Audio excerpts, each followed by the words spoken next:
I am not come to destroy, but to fulfill. Now, question. If Mashiach, who you refer to as Christ, again, erroneously, nevertheless, you refer to him as being an anointed, the anointed. If he taught that he did not come to destroy the law, why is it that you teach that the law was done away with by his works, when the scriptures is clear?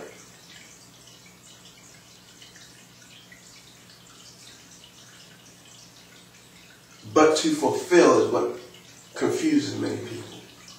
Okay? They don't understand what he meant by that. And if I may, and again, I encourage everybody to not take my word for it. If you believe that there's a creator in the heavens above that put the sun and the moon and the stars in position to give light to this earth, pray and ask with humility, with sincerity, if these things be the truth. But what he meant when he said, but to fulfill,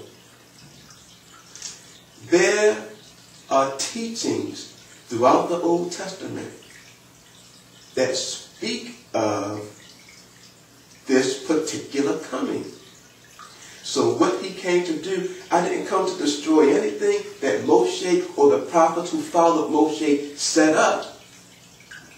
I came to fulfill what they taught was going to happen. That's what he's saying.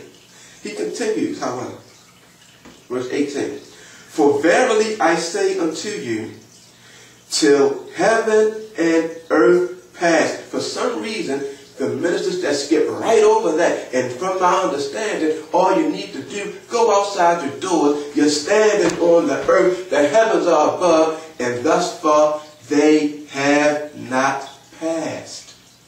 But they're still here.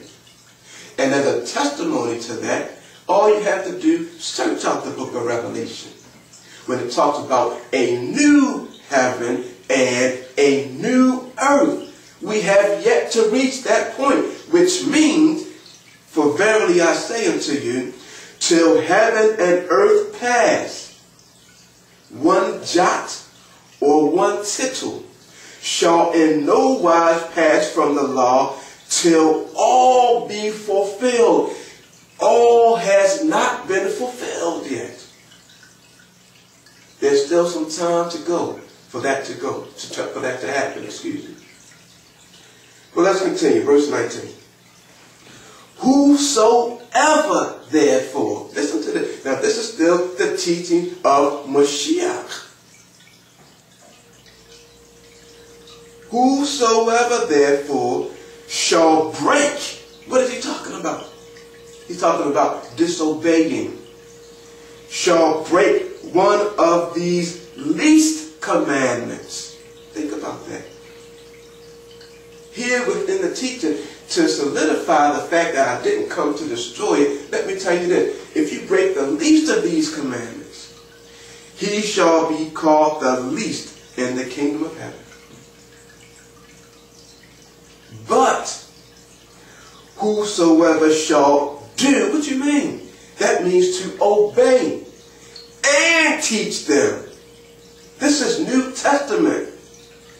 But whosoever shall do and teach them, the same shall be called great in the kingdom of heaven. So we wanted to touch on that because we wanted to look at a few passages that people try to use and teach that we no longer have to keep the dietary law, which is a lie. A lie that has been manufactured by the adversary himself. And how he's confused the world, he attempts to use the very same scripture to prove that. But one of the things that we want to show and prove today, by continuing with the New Testament passage of what we just read pertaining to Mashiach, what he basically says, clear cut, he didn't come to destroy the law or the prophets. And he also talks about how whoever does and teaches them shall be called great. In other words, this is something that we should do as well as teach. So let's turn back to the book of Acts, and we're going to look at chapter 10. We're going to begin at verse 1. And we're going to see the story of a man, a Gentile, mind you, who's being brought into the faith. Let's see the events leading up to this. There was a certain man in Caesarea called Cornelius, a centurion of the band called the Italian band. In other words, he was from Italy. Okay? Keep these things in mind. I'm just dropping little hits as we go along, because in our next lesson we're going to take a look at something else pertaining to incidents such as this one. Verse 2. A devout man, this is an Italian now, and one that feared Allah with all his house, which gave much alms to the people and prayed to Allah always. He saw in a vision, evidently about the 9th hour of the day, an angel of Allah coming into him and saying unto him, Cornelius. And when he looked on him, he was afraid and said, What is it, Adonai? And he said unto him, Thy prayers and thine alms are come up for a memorial before Allah. What is that teaching us, brothers and sisters? This is an Italian here whose prayers are going up before the Most High. Now, keep that in mind. Going to verse 5, the scene shifts. Okay? Because simultaneously, something else is about to happen. And now, send men to, the scene didn't shift yet, my mistake. It's still the same story. And now, send men to Joppa and call for one, Shimon, whose surname is Kepha, or Peter, as many know him to be. He lodgeth with one Shimon, a tanner, whose house is by the seaside. He shall tell thee what thou oughtest to do. And when the angel which spake unto Cornelius was departed, he called 2 of his household servants and a devout soldier of them that waited on him continually. In other words, he's calling 3 people, 2 household servants and one of his soldiers. Total of 3 people. I'm emphasizing this for a reason, you'll see as we go along. Verse 8.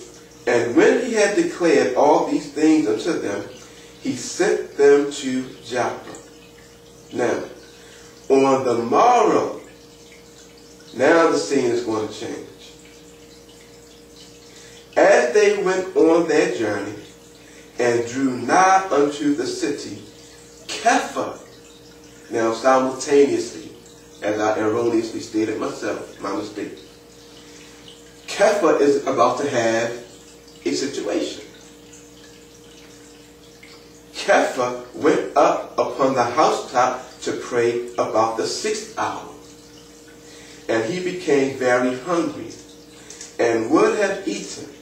But while they made ready, he fell into a trance and saw heaven open and a certain vessel descending unto him, as it had been a great sheet knit at the 4 corners and let down to the earth, wherein were all manner of 4-footed beasts of the earth, and wild beasts, and creeping things, and fowls of the air.